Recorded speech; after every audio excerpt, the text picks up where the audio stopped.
Hey there, this is John with the Wine Scrolls. Welcome back. Please subscribe below. It helps my channel grow. It's actually a nice little rhyme. Subscribe below makes my channel grow. Hey, I like it. But hey, I just wanted to tell everybody thank you for joining the Maui wine experience video that I had last time.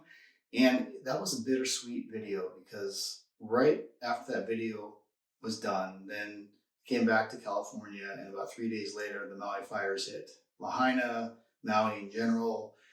Loss of property and people injured, family, friends lost their lives. And we have a connection there. We've been there many times. It was really sad to see when we come back and then next, I turn the news and everything's engulfed in flames. Everywhere we went in Lahaina and every sort of landmark that we've seen in Lahaina and some other areas of Maui were just completely gone. So prayers to everybody in Maui. I hope everybody recovers fast. I hope the businesses recover fast. Yes, we go out there and we do the tourist stuff, and we're the ones who drive the white car, the white Chevy Impala, rental cars, and we go to the restaurants and everything else. But we support the economy. But we also, it's a lovely state, and we just love going there.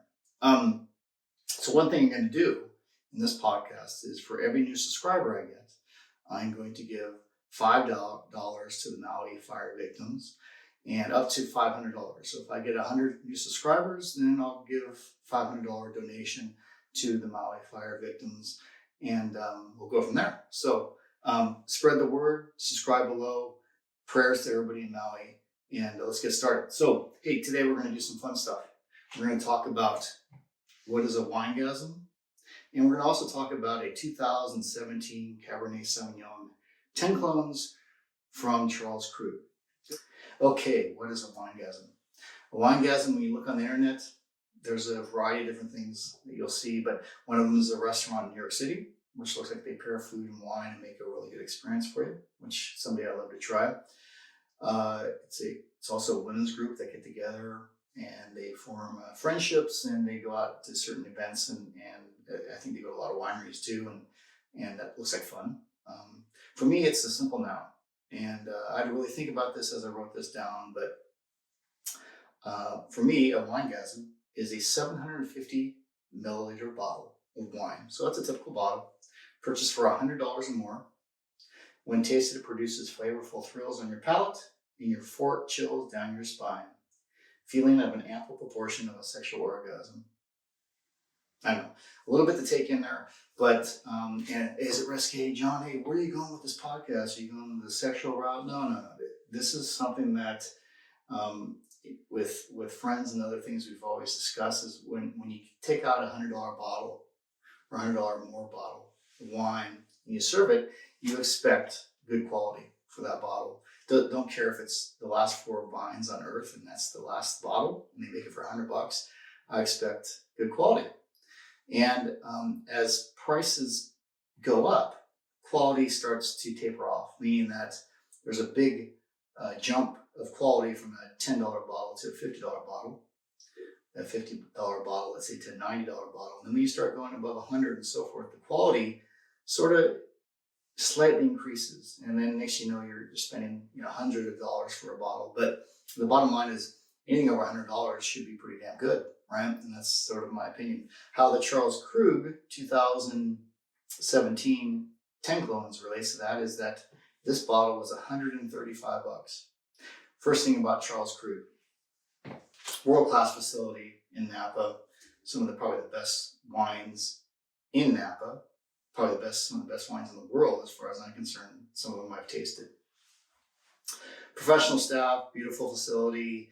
And 1861, Charles Krug founded the winery, and then in 1943, the Madabis ended up taking over the operations.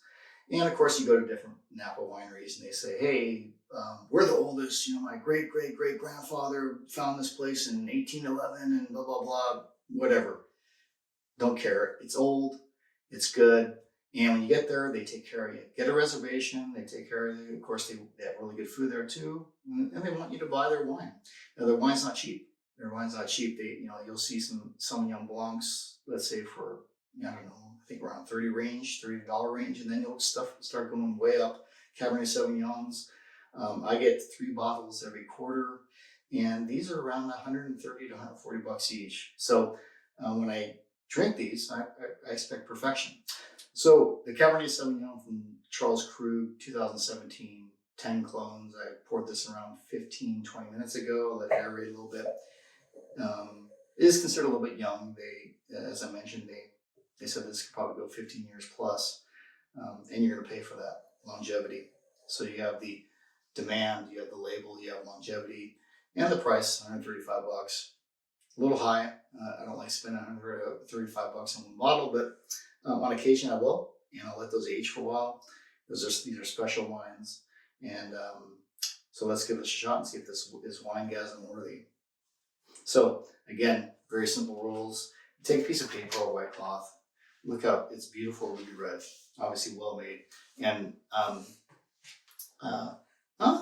some nice sort of fast tears on that. That means that alcohol is probably a good 14.5, 15%. Let me see what this is here.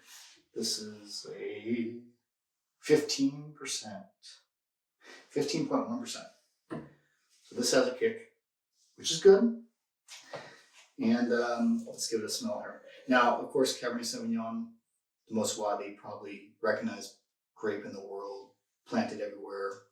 You know, Bordeaux, Napa, Sonoma, even Canada, Kelowna area, Argentina, Chile, everywhere.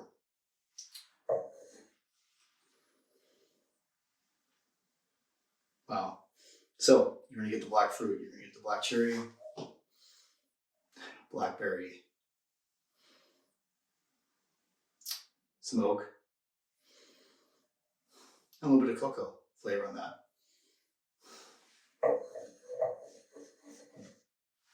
Looking forward to tasting this.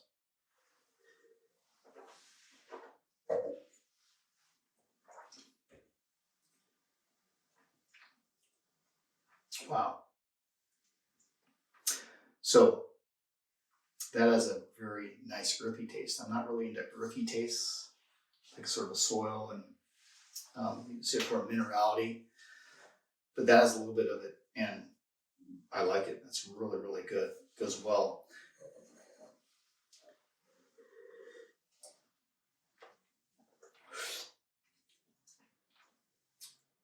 Nice finish. Some blackberry and some black cherry for sure. Really, really nice. Really, really nice wine.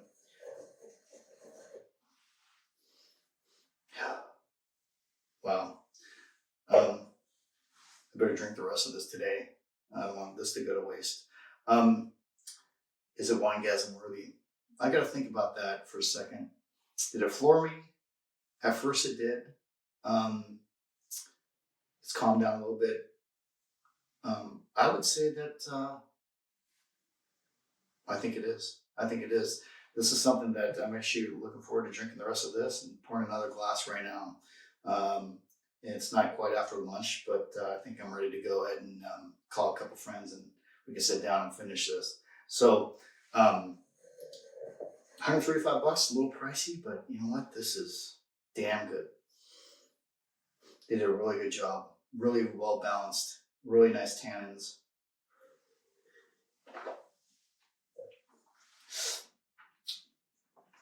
And being 2017, still a little young, so you have that tannin, but it's still calm a little bit. I think 4 or 5 years is going to be obviously a tremendous wine, but I'm floored. This is actually really, really good, and I'm impressed. So it's my opinion. What matters is your opinion, your palate, but this is good stuff. This is good stuff. Again, this is a 2017 Cabernet Sauvignon from Charles Krug, 10 clones. Go check out Charles Krug. Beautiful place, really nice people. Obviously, really, really good wine. And hey, let it sit. If you want to spend some money, you want to let it sit. Find a good place to sit, environmentally controlled, and just let this sit for 10 years or so, and then try it. It's fine. But I want to give this a shot today. So anyway, thank you for joining. Please subscribe below. Prayers for everybody in Maui. I wish everybody a fast recovery, and take care. Bye-bye.